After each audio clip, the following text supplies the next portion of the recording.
नमस्कार, आप देख रहे हैं बिग फाइट लाइव। आपके साथ मैं श्वेता मिश्रा अवस्थी। जम्मू कश्मीर की पहलगाम में पर्यटकों पर हुए आतंकी हमले के बाद भारतीय सेनाओं ने ऑपरेशन सिंदूर लॉन्च किया।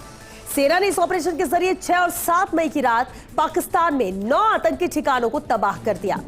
ऑपरेशन सिंदूर के बाद भारत ने पाकिस्तान पर कूटनीतिक स्ट्राइक करते हुए ऑल पार्टी डेलीगेशन विदेश में भेजा। सत्ता पक्ष और विपक्ष के नेताओं की अगुवाई में 7 डेलीगेशन विदेश दौरे पर गए। 33 देशों की राजधानियों में पहुंचकर शीर्ष नेताओं और राजनयिकों से मुलाकात की। डेलीगेशन ने आतंकवाद पर भारत का रुख स्पष्ट कर पाकिस्तान को बेनकाब किया। आतंकवाद के मोर्चे पर पाकिस्तान की पोल खोलकर विदेश से लौटे 7 डेलीगेशन को प्रधानमंत्री नरेंद्र मोदी ने डिनर पर बुलाया है। प्रधानमंत्री अपने आवास पर ऑल पार्टी डेलीगेशन के सदस्यों से मुलाकात करने के साथ ही पूरा फीडबैक लेंगे। आज बात इसी खास मुद्दे पर।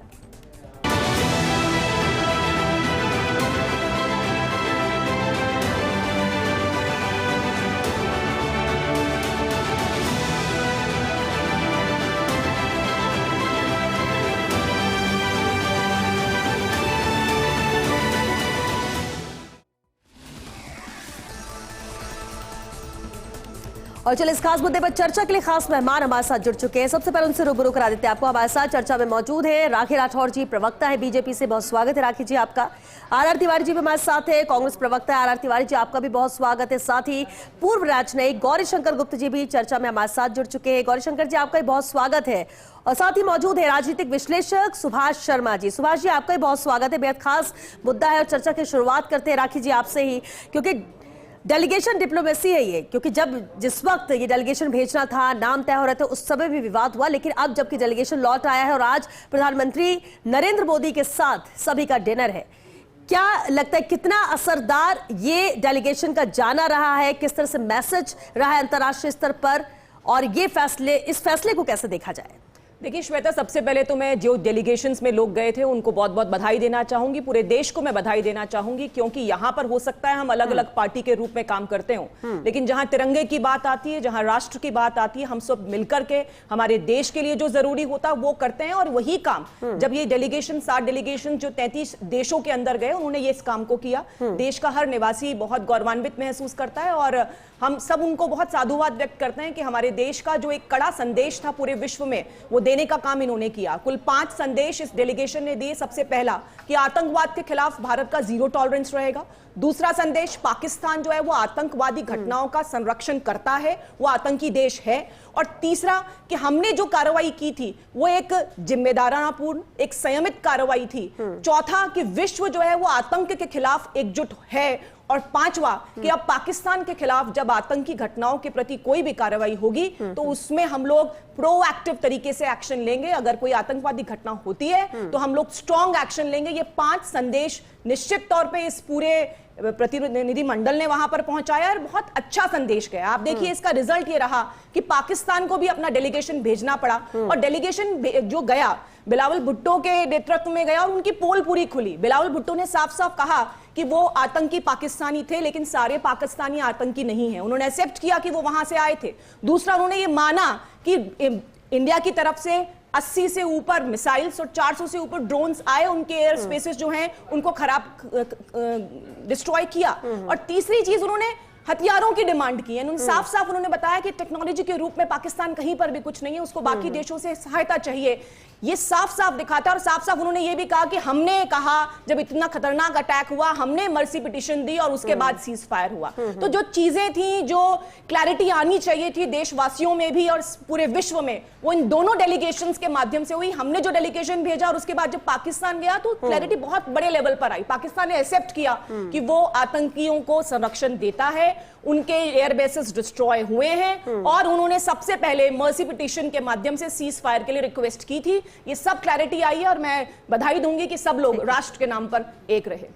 बिल्कुल। गौरीशंकर जी पे हमारे साथ। गौरीशंकर जी, ये जो डेलीगेशन गया उसमें पूर्व राजनयिक भी थे और वो बेहतर समझ सकते हैं। ये जो डेलीगेशन गया है, क्या इनकी टोन, इनकी भाषा या इनका जो मैसेज पहुंचाने का जो उद्देश्य था, आपको लगता है कि अंतर्राष्ट्रीय डिप्लोमेसी के तहत ये प्रभावी रहा है? प्रभावशाली असर हुआ है। ये 7 डेलीगेशंस 33 कंट्री गए हैं, पांचों कॉन्टिनेंट्स को इन्होंने कवर किया है और डेवलप्ड और डेवलपिंग कंट्रीज सबको सिलेक्शन में लिया गया था। बड़े देश भी थे, छोटे देश भी थे, और हर शेड ऑफ ओपिनियन को इन्होंने कवर किया है। पहली चीज। दूसरी चीज, ये मल्टी पार्टी डेलीगेशन था जिसमें भारत की जो विपक्षी पार्टियां हैं उन्होंने कई डेलीगेशंस को लीड किया है। तो ये एक ऐसा इंप्रेशन इससे गया है कि पूरे भारत के लोग आतंकवाद से तंग आ चुके हैं और वो विदेश में ये संदेश देना चाहते हैं कि जो पाकिस्तान आतंकवाद को प्रमोट करता है, पनाह देता है, हथियार देता है, उसको ये बंद होना चाहिए और पाकिस्तान को ब्लैक लिस्ट किया जाना चाहिए। तीसरा, यूएन के अंदर एक बहुत बड़ा मैसेज गया है और उसका असर आपको अगले आने वाले समय में मिलेगा कि पाकिस्तान की जो इन्फ्लुएंस है यूएन में, उसका जो प्रभाव है वो मुस्लिम देशों में भी उसका प्रभाव बहुत कम रह गया है। ये आप रियलाइज करेंगे कि टर्की और कुछ हद तक एक दो देश और छोड़ दीजिए, उनको छोड़ के इवन मुस्लिम देश भी उनकी बात को नहीं मान रहे हैं। और ये अभी जो राखी जी ने बताया, ये बड़ी सच्चाई है कि हमारे जो डेलीगेशन का प्रभाव को समझ के पाकिस्तान को भी अपने डेलीगेशंस को भेजने के लिए बाध्य होना पड़ा। तो इस बात का ये साक्षी है कि हमारे डेलीगेशन ने जो संदेश विदेशों में दिया है, इन देशों में भेजा है, उसमें ये बड़ी क्लैरिटी आई है कि आतंकवाद को किसी भी रूप में किसी भी जगह बढ़ावा नहीं मिलना चाहिए और पाकिस्तान आतंकवाद का केंद्र है, एक्सिस ऑफ ईवल है। ये पहले भी एक्सेप्ट किया गया है और हर आतंकवादी हमला विश्व में जहां भी होता है उसके फुटप्रिंट्स पाकिस्तान में अवश्य मिलते हैं। तो ये संदेश पूरी तरह से क्लैरिटी से गया है और सभी संसद के जो विपक्षी सदस्य हैं उनके शामिल होने से इसकी और भी सुदृढ़ता बढ़ी है। तो ये बहुत ही अच्छा एक मैसेज हमारे देश की तरफ से गया है और मैं मानता हूं कि इसके बाद से भारत का जो प्रभाव है विश्व में और ज्यादा बढ़ेगा और पाकिस्तान के लिए एक दबाव बढ़ेगा कि वो आतंकवाद को खत्म करे। और ये ऑलरेडी पाकिस्तान के ऊपर दबाव बढ़ रहा है क्योंकि पहला तो हमने दबाव बढ़ाया ऑपरेशन सिंदूर के लिए और फिर हमने ये भी कहा कि अब फ्यूचर में कोई भी ऐसा हमला होगा उसको वार माना जाएगा और उसके अगेंस्ट में हम जो है पूरा हमारा एक्शन लेंगे। और दूसरी तरफ विदेशों में भी ये पूरी तरह से विश्वसनीय मैसेज चला गया है। यहाँ तक कि कुछ देशों में जैसे जर्मनी है, कोलंबिया है, इन्होंने तो अपनी स्टैंस भी चेंज कर ली डेलीगेशन के विजिट के बाद में और बड़ा क्लियरली मैसेज पाकिस्तान को दिया है कि ये एक्सेप्टेबल नहीं है। तो मैं मानता हूँ कि ये डिप्लोमेसी की बहुत बड़ी जीत है। बिल्कुल। आरती तिवारी जी, 7 डेलीगेशन 33 देश, और सबसे खास बात यह है कि भले ही विचारों में आमने सामने हो, विपक्ष सत्ता पक्ष हो, लेकिन ऑल पार्टी डेलीगेशन था ये और इसका जाना ही एक अलग मैसेज अंतर्राष्ट्रीय स्तर पर गया। आज प्रधानमंत्री को भी वो फीडबैक दे रहे हैं, डिनर रखा गया है। कितना फायदेमंद आप मानते हैं या आपको लगता है कि कोई कमी रह गई? श्वेता, सबसे पहले तो मैं उन तमाम राजनीतिक दलों के सांसदों को जो भारत के प्रतिनिधि के रूप में हमारे देश की एकता और अखंडता के साथ में और देश की सम्मान के लिए देश के बाहर गए और यात्राएं की। लेकिन मैं उसके पहले ये भी कहना चाहता हूँ श्वेता जी, 11 साल में हमारे देश के प्रधानमंत्री जो विश्व गुरु बन चुके थे, जो भारतीय जनता पार्टी वाले, टीवी वाले, मीडिया वाले विश्व गुरु की उपाधि दे चुके थे, 72 देशों की 155 यात्राएं भी कर चुके थे हमारे विश्व गुरु। पहलगांव के हमले के बाद में दुनिया को भारतीय सेना की शौर्यता और पाकिस्तान के आतंकवाद की नींव को हिलाने के लिए हमने तमाम दलों के सांसदों को भेजा। उसके लिए मैं प्रधानमंत्री जी को साधुवाद देना चाहता हूं कि पहली बार उनको लगा कि विपक्ष और पक्ष हर मामले में जब हम एक हैं ऑपरेशन सिंदूर में, तो आपने उपयोग किया, वो देश के लिए उपयोग किया, उसके लिए तो धन्यवाद। ठीक है। लेकिन फिर कह रहा हूं, आलोचना और समालोचना में अंतर होता है। पाकिस्तान को इतने देशों की यात्रा करने के बाद में भी हमारे भारत के डेलीगेशन ये समझा नहीं पाए विश्व पटल में। यूएनओ ने आतंकवाद समिति का उपाध्यक्ष कैसे बना दिया पाकिस्तान को, जिस पाकिस्तान से देश में नहीं आसपास के अमेरिका ने भी माना है कि वो आतंकवाद की जड़ है, उसके बावजूद दुनिया के देशों की संस्था यूएनओ ने उसको पाकिस्तान को उपाध्यक्ष बना दिया आतंकवादी विरोधी कमेटी का। ये उसका प्रमोशन हुआ है या हमारे जो सांसद गए थे, भारत के जो प्रतिनिधि गए, उसका असर क्या पड़ा यूएनओ में? वो तो विश्व की संस्था है। और फिर विश्व बैंक ने उसको आर्थिक सहायता दे करके उसको आर्थिक रूप से फिर ताकतवर बना रहे। मेरा मानना यह है कि हमने जो भी कुछ किया, हमारे सांसदों ने भारत के प्रतिनिधि के रूप में किया। वहां सपा के भी थे, बसपा के भी थे, टीएमसी के भी थे, कांग्रेस के भी थे, आरजेडी के तमाम दल के नेता थे। उस समय जब वो किसी भी देश की यात्रा पे जा रहे थे और पाकिस्तान के हमले की अगर वो सारी बातें बता रहे तो भारत के प्रतिनिधि के रूप में थे। लेकिन मेरा मानना है कि हम कहीं ना कहीं कमजोर हैं। यूएनओ में हमने कैसे होने दिया? स्वागत करते हैं देश की एकता के लिए कि हम सब दल एकता, जब देश के अंदर अगर संकट आता है तो देश का आम आदमी, हर दल का आदमी, चाहे विचारधारा से हम भारतीय जनता पार्टी से अलग होंगे, लेकिन जहां राष्ट्र का सवाल आता हम सब एक हैं। लेकिन हमारी कमजोरी तो नजर आती है। और फिर मैं कह रहा हूं, यूक्रेन के ऊपर आक्रमण कर रहा है रूस, इजराइल ने आक्रमण किया है अरब देश के छोटे से देश के ऊपर, वो लोग तो नहीं भेज रहे हैं। भारत को ऐसी क्या जरूरत पड़ गई थी? भारत अंतर्राष्ट्रीय स्तर पर आज ताकतवर देश के रूप में, जैसा हम लोग सुनते हैं कि विश्व गुरु की पदवी के बाद में भारत का सम्मान होता है। अरे हम लोगों को कमजोरी किस बात की थी कि हमको दुनिया को ये कहना पड़े कि डेलीगेशन भेजने की जरूरी में ऐसा हुआ? अरे आपने वही किया। इसमें हालात ये हुआ, श्वेता मेरे कहने से तो अभी नाराज हो जाएगी, ये भी हमारी बच्ची है राखी भी। मैं कह रहा हूं जब हम जीत चुके थे फिर हमको बीजीएमओ के गिड़गिड़ाने से समझो हम बराबरी की पायली पे कैसे उतरे? हमने क्यों नहीं पाकिस्तान की सरजमी पर जाकर के उनको बताते? हमने एयरबेस समाप्त कर दिए कि पूरा देश, पूरी दुनिया के आदमी वाहवाही कर रहे हैं। हमने उनके आतंकवादी नौ ठिकानों को समाप्त कर दिए। तो जो कुछ बचा था उसको रोकने के लिए किसने कहा? क्यों आपने किया? और नई ताजा घटना बता रहा हूं श्वेता, रूस जो 1962 के जमाने से लेकर आज तक हमेशा भारत के साथ में कंधा मिला करके खड़ा रहा, चाहे चीन का मामला हो, चाहे पाकिस्तान का मामला हो, चाहे अमेरिका का मामला हो, हमेशा रूस हमारा सबसे बड़ा विश्वसनीय दोस्त रहा। अभी वहां के राष्ट्रपति के जो सलाहकार है उन्होंने खुद ने माना कि भारत और पाकिस्तान के बीच युद्ध रोकने में चौधरी ट्रंप की भूमिका रही। दोनों से कहा गया कि हम आर्थिक रूप से आपके साथ में समझौता तोड़ देंगे। अब तो रूस भी उनके पाले में चले गया। ठीक है, यानी आपको खामियां शुरुआती तौर से नजर आ रही है तिवारी जी, आपको खामियां इसमें नजर आ रही है। आप कह रहे हैं डेलीगेशन को भेजना नहीं चाहिए था, आप कह रहे हैं कि क्योंकि इसमें ट्रंप के इन्वॉल्वमेंट हो गए इसलिए रूस जो कभी बहुत नजदीकी मित्र रहा है उस पर नाराज। चलिए, क्योंकि सुभाष जी, मैं राखी जी कुछ कहना चाहती, मैं उनका रुख करूं। उससे पहले सुभाष शर्मा जी हमारे साथ राजनीतिक विश्लेषक है। सुभाष जी, इस पर एक कमेंट जरूर चाहेंगे सबसे पहले, क्योंकि डेलीगेशन गया, डेलीगेशन वापस लौटा है, आज पीएम को पूरा फीडबैक दे रहे हैं सभी सांसद, और आतंक पर चोट के तौर पर इस डेलीगेशन को भेजना, उनका मैसेज पहुंचाने, जो उद्देश्य था कहा जा रहा है वो पूरा हुआ। लेकिन फिर भी कई सवाल हैं जो आर तिवारी जी उठा रहे हैं। इस पूरे डेलीगेशन डिप्लोमेसी को आप कैसे देख रहे हैं?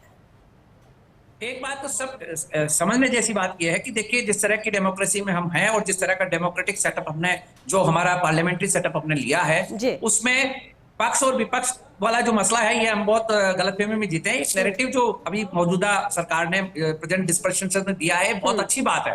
ये नैरेटिव, ये विमर्श बहुत अच्छा है। ये पीवी नरसिम्हा राव के जमाने में या पंडित नेहरू के जमाने में भी ऐसा हुआ है कि विपक्ष को विपक्ष नहीं माना गया, और विपक्ष के एक तरह से, एक तरफ ट्रेजरी बेंच है, दूसरी तरफ अपोजिशन है। लेकिन अपोजिशन में भी पोर्टफोलियो, जहां से हमने हमारा पार्लियामेंट्री डेकोरम लिया है, वहां ऐसा होता है। तो ये तो कोई बड़ी बात लोगों को नहीं लगनी चाहिए कि हमने विपक्ष को भेजा, सर्वदलीय डेलीगेशन भेजी। ये बहुत अच्छी बात है। ये एक नैरेटिव सेट हुआ है, इससे हमारी जो डेमोक्रेसी है उसका स्टैंडर्ड बढ़ा है, और स्टैंडर्ड बढ़ाने के लिए जो सरकार है, मौजूदा सरकार है, उसको फुल क्रेडिट जाता है, और ये होते रहना चाहिए। विपक्ष को हम सरकारी कामकाज में जितना शामिल करेंगे, जितनी ट्रांसपेरेंसी हमारी होगी, ये जो हमारे यहाँ कॉन्सेप्ट बन गया है कि साहब पार्टी जिसके आगे जो जीत गया, उसी का मैंडेट है, उसी को सब कुछ करना है। इसमें विपक्ष की भागीदारी, क्योंकि विपक्ष को भी वोट तो मिला ही है ना, कुछ परसेंटेज का ही तो फर्क होता है जी।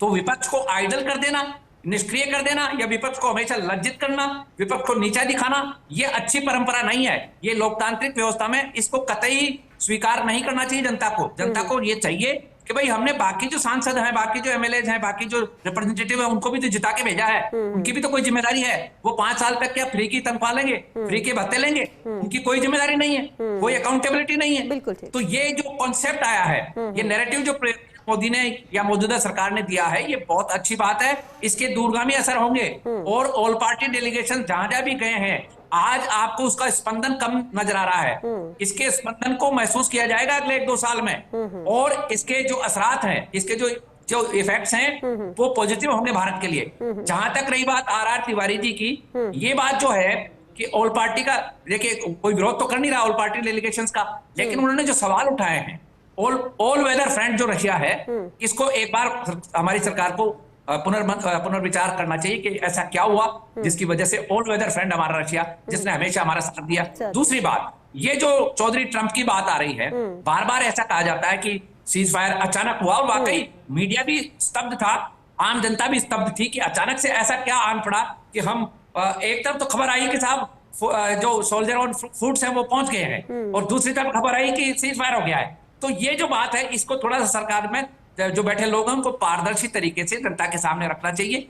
ये जो हमारे यहाँ एक केओस बना हुआ है, अभी भी किसी के पास इस बात का जवाब नहीं है कि पाकिस्तान जैसा एक देश जो 48 लाख सन 47 अक्टूबर से ही मान लीजिए कबायली हमला जो हुआ, देश का निर्माण होता है, निर्माण होने के साथ ही आतंकवादी घटना, निर्माण से पहले डायरेक्ट एक्शन में जिन्ना ने जिस तरह का आतंक मचाया, उसका जवाब आज तक हमारा जो डिप्लोमेसी है, माफ करें मेरे डिप्लोमेटिक दोस्त और मेरे डिप्लोमेसी के जितने भी हमारे जो बैठे हुए हैं लोग, वो, लेकिन हमारी जो डिप्लोमेसी है, हमारी जो अग्रेसिवनेस है, ये कमजोर पड़ती है। 75 साल हो गए आज।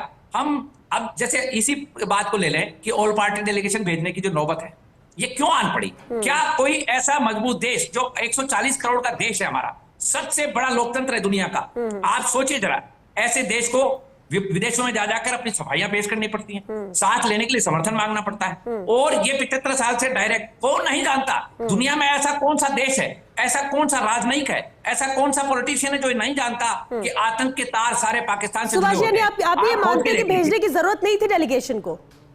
नहीं, मैं नहीं कह रहा, मैं कह रहा हूं कि हमें नौबत क्यों आती है ऐसी कि हमारा जो एक्शन होना चाहिए, चाहे वो कोई से भी एग्रीमेंट से यूएन में, हमारे ऊपर आतंक की घटना होती है, पाकिस्तान में जिस तरह हिंदुओं के ऊपर अत्याचार होते हैं, जो अदर देन मुस्लिम है उनके ऊपर अत्याचार होते हैं, क्या ये हमारा भारत देश का कर्तव्य नहीं है कि बांग्लादेश की तरह हम एक्शन लें? क्या हमें आज भी दूसरे देशों की परमिशन लेने की जरूरत है? क्या इतना बड़ा विशाल देश है, उसको विदेशों में सुभाष जी, आपने जो बात की उसी पर राखी जी से रिएक्शन भी ले लेते हैं। राखी जी, देखिए श्वेता, 2-3 बातें हुई। देखिए, विपक्ष के रूप में सजेशंस हमेशा आपके वेलकम करेंगे हम लोग, जो भी प्रोडक्टिव सजेशंस हों जिससे कि हमारा देश और बेहतर कर सके, उसके लिए हमेशा हम लोग आप लोगों को आगे लाने का काम करेंगे। लेकिन जिस तरह की बातें की गई, डेलीगेशंस जो है वो 94 के अंदर, 2008 के बाद में आपने देखा इतने सारे लोगों की डेथ हुई, आतंकी घटनाएं हुई मुंबई में, लेकिन तब भी हमने कोई एक्शन आर्मी की तरफ से नहीं लिया, हमने डेलीगेशंस को भेजा था।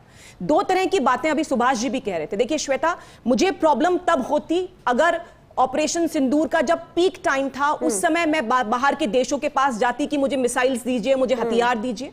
मुझे गर्व ये कहते हुए कि उस पूरे ऑपरेशन के वक्त जब आतंकी ठिकानों को डिस्ट्रॉय किया, तब सब चीज हमारी अपनी थी, हमने अपने लेवल पर उस काम को किया, हमने किसी की हेल्प नहीं मांगी। लेकिन जब हम ग्लोबल सिस्टम की बात करते हैं तो कहीं ना कहीं ये नैरेटिव ना चले कि हम लोगों ने उनके सिविलियंस को मार दिया। हमारा काम सिर्फ और सिर्फ आतंकी घटनाओं को कम करने के लिए, आतंकी आकाओं को खत्म करने का काम था, उसके अलावा कुछ नहीं था। ये साफ साफ नैरेटिव देना, क्योंकि पाकिस्तान लगातार ये कह रहा था कि हमारे सिविलियंस मर गए, हमारे मस्जिद के ऊपर अटैक कर दिया गया, उसको खत्म करना है। हम हर धर्म का सम्मान करते हैं, पाकिस्तान की तरह नहीं है जहां पर हिंदुओं को, वहां के सिखों को हमेशा से प्रॉब्लम में क्रिएट किया है पाकिस्तान ने। तो ये देखिए 2 बातें हैं। पहली बात, अपने लेवल पर युद्ध लड़ना, अपने लेवल पर अपनी चीजों को कंट्रोल करना, और दूसरा जब हमने कंट्रोल कर लिया उसके बाद बाहर जाके ये बताना कि ये पाकिस्तान के सिर्फ आतंकवाद के खिलाफ हमारी एक्शन था, ना हम सिविलियंस ना ही सेना के खिलाफ, तो हम तब आए जब सेना ने हम पे काउंटर अटैक किया। सवाल ये उससे पहले कभी नहीं किया स्पष्टीकरण की जरूरत क्या है गौरीशंकर जी? आईएमएफ ने जो पैसा दिया है उसमें भी भारत की इंटरफेरेंस के बाद 15 ऐसी कंडीशंस हैं कि अगर आतंकवादी घटनाएं नहीं रुकेंगी तो पाकिस्तान को वो पैसा नहीं मिलेगा। ये बात तो जाके आपको कहनी ही होगी। पहले भी डेलीगेशंस गए, हमने एक्शन भी किया और डिप्लोमेटिक तरीके से काम हमने ठीक है। वक्त भी गौरीशंकर जी, अगर ये बात आ रही कि ऐसे जब हम खुद इतने मजबूत हैं, हमने खुद अपने स्तर पर ही जंग भी लड़ी, एक तरह से ये इनडायरेक्ट जंग ही थी, और हमने अपने ही शर्तों पर सब चीजें ठीक की और पाकिस्तान को नेस्तनाबूद किया, बहुत नुकसान किया उसका, सिर्फ इसलिए कि मैसेज साफ था आतंकवाद के साथ हम बिल्कुल नहीं, और हम उनके साथ भी नहीं जो आतंकवाद को शह देते हैं। गौरीशंकर जी, फिर क्या वाकई में अगर ये सवाल होता है कि डेलीगेशन की जरूरत नहीं थी, हम क्यों जाकर बताए? सबसे बड़ा फायदा इससे क्या हुआ, क्या आपको नजर आता है? अगर डेलीगेशन भेजा गया, या उन लोगों के लिए जवाब जो ये मानते कि जरूरत नहीं थी उन्हें भेजने की? देखो श्वेता जी, मैं एक बड़ा साधारण सा उदाहरण देता हूँ आपको। जी जैसे आपके रिलेशंस बहुत अच्छे हैं सभी लोगों के, फिर भी जब आपके घर में कोई घटना होती है तो आप अपने दोस्तों को फोन करके बताते हैं कि ये चीज है, या उनसे जाके मिलते हैं, तो एक नया समन्वय बनता है। नहीं तो दूसरे लोग सोचते हैं कि हमको इग्नोर कर दिया गया। ये एक शिष्टता का मामला नहीं है, ये ह्यूमन रिलेशंस की भी एक बहुत बड़ी ख्याति है कि आप हर व्यक्ति से मिलें, उनसे बताएं, समझाएं, तो वो बड़ा फील करते हैं, अच्छा फील करते हैं, और फिर वो अपना पूरा सहयोग आपको देते हैं। ये आप चाहे इंटरपर्सनल रिलेशंस में लें, चाहे इंटरनेशनल रिलेशंस में हैं, ये बिल्कुल सत्य है। और यही बात, जैसे आप कह रहे हैं रशिया और यूक्रेन के बारे में, एक क्वेश्चन आया, अगर रशिया इस चीज को अपने डिप्लोमेट्स को भेज के सब लोगों को समझाने की कोशिश करता, तो शायद मैं समझता हूँ कि रशिया का नैरेटिव ज्यादा अच्छी तरह एक्सेप्ट हुआ होता पहले से ही। तो ये चीजें सिर्फ ताकत से नहीं है, ताकत तो होनी चाहिए जो हमने ऑपरेशन सिंदूर में दिखाई, और उसके बाद उस ताकत को यूज करने की जो हमने क्षमता दिखाई है उसको एक्सप्लेन भी करना चाहिए। उससे एक अच्छी सामंजस्यपूर्ण नीति विदेशों में बनती है। नहीं तो एक एरोगेंट की जो नीति बन जाती है वो अच्छा नहीं होता किसी भी देश के लिए। दूसरी चीज मैं ये मानता हूँ कि ये सवाल उठा कि इन डेलीगेशन की जरूरत क्यों पड़ी। ये डेलीगेशन की जरूरत इसलिए पड़ती है कि अगर आप किसी भी विदेशी ताकत के साथ एक एक्शन लेते हैं, मिलिट्री एक्शन लेते हैं, चाहे वो आतंकवाद के खिलाफ हो, चाहे किसी और रीजन से हो, तो उसको प्रॉपरली एक्सप्लेन करने में एक अच्छा रोल इससे अदा होता है। मैं मानता हूँ कि ये जरूरी था और ये बहुत ही अच्छा स्टेप सरकार ने लिया है। लेकिन ये भी मैं मानता हूँ कि अभी हमारी डिप्लोमेसी में कुछ कमियां हैं, और उसी की वजह से पाकिस्तान को ग्रे लिस्ट से हटा दिया गया था, और आईएमएफ का उनको लोन मिला है, कुछ और भी लोन्स उनको मिले हैं। इसके लिए हमें अपना प्रभाव आगे बढ़ाना होगा और इस चीज को समझाना होगा कि पाकिस्तान में आतंकवाद की फैक्ट्री जो है वो बहुत गहरी नींव पे पड़ी हुई है। यहाँ के जो मद्रासाज हैं वहां बच्चों को जो ब्रेन वॉश किया जाता है उसकी वजह से आतंकवाद। ठीक है गौरीशंकर जी, बहुत बेहतर तरीके से आपने बताया कि हमने मजबूती के साथ पक्ष रखा, सब कुछ अच्छा किया, लेकिन फिर भी कुछ अगर कमजोर पहलू है तो उस पर मजबूती से काम करने की जरूरत है ताकि पाकिस्तान को उसका फायदा ना मिले, जो जिसका उदाहरण ये है। तिवारी जी, वक्त खत्म हो रहा है क्लास का। मैं गौरीशंकर जी से इतना से, मैं सुभाष जी की बात से पूर्णतः सहमत हूँ और गौरीशंकर जी से कहीं असहमत हूँ। आप कह रहे थे यूक्रेन के मामले में रूस को ऐसा करना चाहिए था। मैं कह रहा हूं दुनिया में ताकत की ही पूजा होती है, और लगातार 11 साल से हमारे देश के प्रधानमंत्री जी देश की ताकत को ही तो उपयोग कर रहे हैं। अरे हम जीत चुके थे, फिर आपने डीजीएमओ के कहने से आपने समझौता कैसे किया? रूस तो नहीं जा रहा है, कहीं जा रहा है कि मैंने ऐसा किया? यूक्रेन के ऊपर हजारों टन बम गिरा दिए, वहां की गाजा के अंदर इजराइल ने नाश्ता नाबूद कर दिया, लाखों बच्चे बेरोजगार हो गए। लेकिन तिवारी जी, वो तो युद्ध चल रहा है, यहाँ युद्ध नहीं हुआ। हमारे देश के प्रधानमंत्री ने 72 देशों के 155 यात्राएं की, हमारे साथ कौन खड़ा था?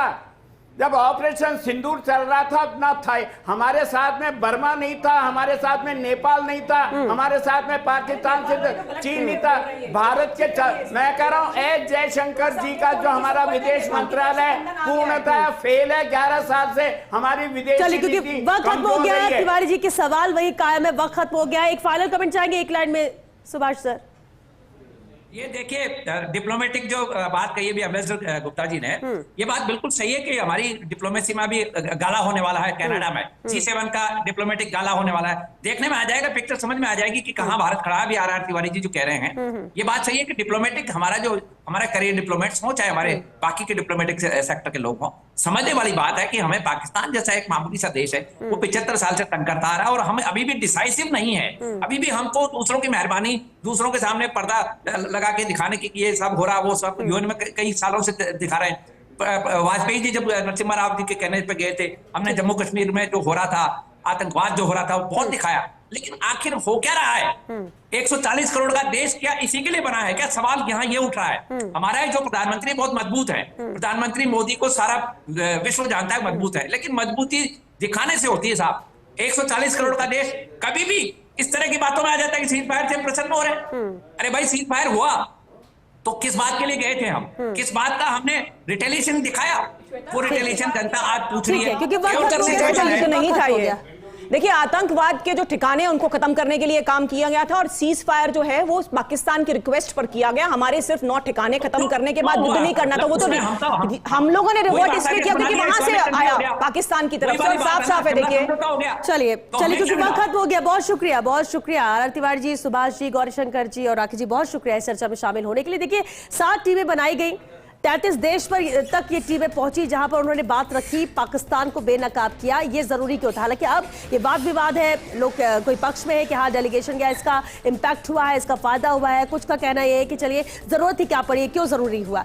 कई बार होता है जिस तरह से उदाहरण भी गौरीशंकर जी ने, लेकिन ये भी तय है कि जब 2 देशों की बात थी तो 2 देशों ने ही इस पर एक दूसरे के ऊपर हमले भी किए, बचाव किया, जो कुछ अपनी पावर का इस्तेमाल कर सकते थे, लेकिन पाकिस्तान भारत के सामने टिक नहीं सका। भारत ने अपनी पावर का इस्तेमाल किया और यहाँ पर सीज़फायर होता है, युद्ध विराम होता है, लेकिन सिर्फ फौरी तौर पर ये नहीं कहा गया। लेकिन अगर पाकिस्तान आगे कुछ ऐसा करता है तो भारत पहले से तैयारी करके पहले रखा हुआ। लेकिन आप जो कुछ कर रहे हो अंतरराष्ट्रीय स्तर पर, आप अपनी बात अपने दोस्तों तक पहुंचाओगे, भले ही वो शामिल नहीं हुए, लेकिन यही एक उद्देश्य था कि डेलीगेशन को भेजा गया। हालांकि अच्छी बात है डेलीगेशन वापस आया है, फीडबैक बड़ा पॉजिटिव रहा है और अभी प्रधानमंत्री नरेंद्र मोदी के साथ डिनर डिप्लोमेसी है, जहां डिनर में ये सभी फीडबैक देंगे, जानकारी देंगे। लेकिन इतना जरूर है कि भारत ने अपनी तरफ से मजबूत पक्ष रखा और कई जगह एक्सपर्ट से मानते हैं कि इसका फायदा भी हुआ है, पॉजिटिव इंपैक्ट हुआ है। चलिए इसी के साथ बिग फाइट लाइव में आज के लिए बस इतना ही। नमस्कार।